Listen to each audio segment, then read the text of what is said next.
pembicara satu, Lailatul Israkiyah sebagai pembicara kedua, Ayu Setianingsih sebagai pembicara ketiga. Dewan juri yang terhormat, mosi perdebatan kita kali ini ialah peningkatan kesetaraan gender adalah kunci untuk mendorong pertumbuhan ekonomi yang berkelanjutan. Dewan juri yang terhormat, kesetaraan gender seringkali dipandang sebagai isu sosial, sebenarnya merupakan pilar penting pertumbuhan ekonomi yang berkelanjutan. Kesenjangan gender yang masih signifikan di berbagai sektor pendidikan, pekerjaan, pendapatan, dan politik menghambat potensi ekonomi secara keseluruhan. Bukan hanya merugikan perempuan, tetapi juga menghambat kemajuan ekonomi secara menyeluruh. Kesetaraan gender bukan hanya soal keadilan, tetapi juga strategi ekonomi yang cerdas. Perjuangan menuju kesetaraan gender di Indonesia telah berlangsung lama. Sebelum kemerdekaan, perempuan terbatas pada ranah domestik. Kongres Perempuan Indonesia 1928 menjadi tonggak penting dalam memperjuangkan hak pendidikan dan partisipasi publik perempuan. Pasca kemerdekaan, konstitusi dan berbagai undang-undang mulai menjamin kesetaraan, meskipun diskriminasi masih terjadi. Ratifikasi Cerdai 1984 dan Deklarasi Beijing 1995 memperkuat komitmen Indonesia.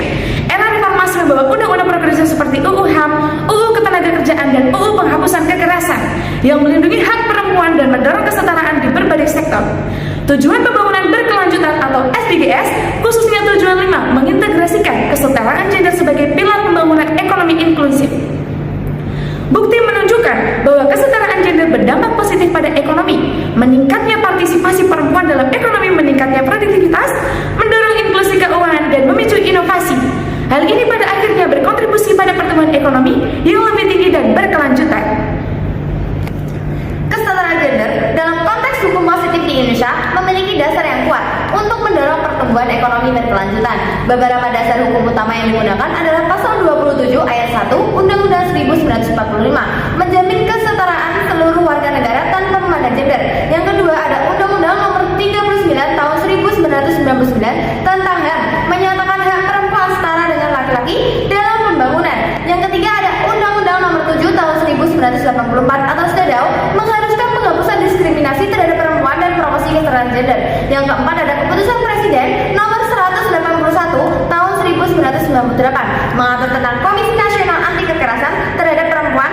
Yang kelima ada RPJMN, yaitu menyebutkan pemberdayaan perempuan dan kesetaraan gender sebagai bagian dari strategi pembangunan berkelanjutan. Partisipasi perempuan dalam ekonomi meningkatkan produktivitas, daya saing, dan pendapatan rumah tangga sehingga mendorong pertumbuhan ekonomi. Data empiris yang mendukung hal ini melalui berbagai aspek. Salah satunya adalah pendidikan. Akses pendidikan setara bagi perempuan, seperti dilaporkan oleh UNESCO memperbaiki kesejahteraan ekonomi dan sosial masyarakat. Raden Ajeng Kartini merupakan pahlawan nasional Indonesia yang menjadi pelopor kesetaraan gender di Indonesia pada awal abad ke-20. Ia berjuang agar perempuan mendapatkan akses pendidikan yang sama dengan laki-laki. Yang kedua ada ekonomi. Studi Bank Dunia menunjukkan kesetaraan gender berhubungan dengan pertumbuhan ekonomi yang lebih kuat. Banyak pekerja perempuan di ranah pabrik maupun bidang lainnya. Hal ini akan mendukung dan mengurangi kemiskinan dalam keluarga. Yang keempat ada politik. Keterlibatan perempuan dalam pengambilan keputusan menghasilkan kebijakan yang inklusif dan responsif. Pakar hukum tata negara Titi Anggraini yang turut hadir juga menyuarakan pentingnya penguatan peran perempuan dalam lembaga legislatif. Titi menggarisbawahi bahwa meskipun telah ada kemajuan Indonesia, masih tertinggal jauh di belakang negara-negara lain dalam hal keterwakilan perempuan di parlemen. Hukum positif ini bersama data empiris yang menegaskan bahwa kesetaraan gender adalah kunci untuk mempertumbuhkan ekonomi inklusif, adil, dan berkelanjutan. Kesetaraan gender dapat meningkatkan pertumbuhan ekonomi melalui beberapa mekanisme. Di antaranya, yang pertama, peningkatan partisipasi angkatan kerja. Yang menjunjung tinggi kesetaraan gender dapat mendorong lebih banyak perempuan untuk berpartisipasi dalam pasar kerja, sehingga dapat meningkatkan jumlah tenaga kerja yang produktif. Yang kedua, investasi dalam pendidikan dan pelatihan. Adanya kesetaraan gender, perempuan dapat memperoleh akses pendidikan yang setara dengan laki-laki, yang berujung pada penciptaan tenaga kerja yang lebih terampil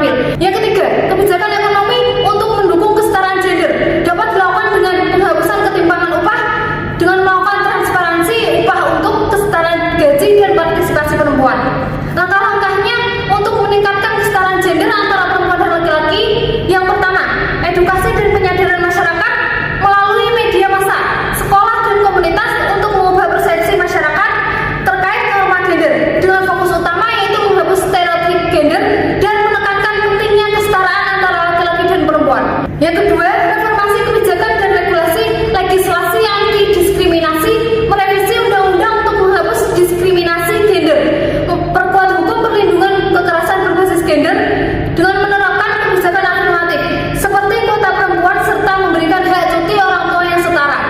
Yang ketiga, pengentasan hambatan ekonomi dan sosial, mendukung akses ke sumber daya ekonomi yang luas dengan memberikan akses kredit dan modal usaha bagi perempuan, terutama di sektor informal.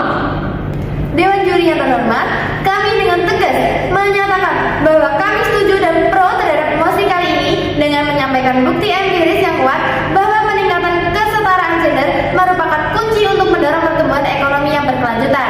Ini bukan hanya tentang keadilan sosial, tetapi juga tentang strategi pembangunan ekonomi yang cerdas dan efektif. Dengan memperdayakan perempuan, kita membuka potensi ekonomi yang luar biasa dan membangun masa depan yang lebih adil